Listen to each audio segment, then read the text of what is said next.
The victims of the Westgate Mall attack included citizens of countries as far apart as Australia and Britain, Canada and South Korea.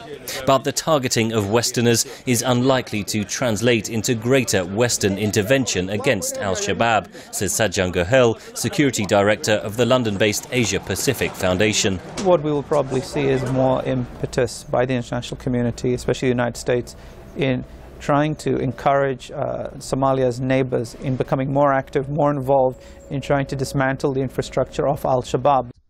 Shiraz Meher of King's College London's Centre for the Study of Radicalisation says Western powers are far more cautious after tough interventions in Afghanistan and Iraq.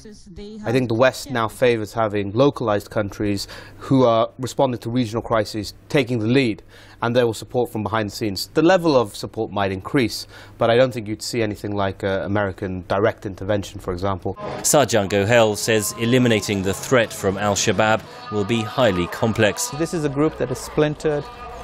Its factions are displaced in a number of countries, not just in Somalia. They are recruiting from the refugee populations that exist throughout the Horn of Africa and East Africa. It's a challenge. It's a big challenge. And unfortunately, they also are able to recruit from the West. For now, the 17,000-strong African Union contingent in Somalia, known as AMISOM, will continue to take the lead in battling Al-Shabaab alongside government forces. The United Nations envoy for Somalia, Nicholas Kay, has called for the international community to put more resources into fighting the Al-Qaeda affiliate. Particularly extra resources for the military effort, where the AMISOM are under-resourced. They have, for example, not a single military helicopter for a campaign in a country that is the size of Afghanistan.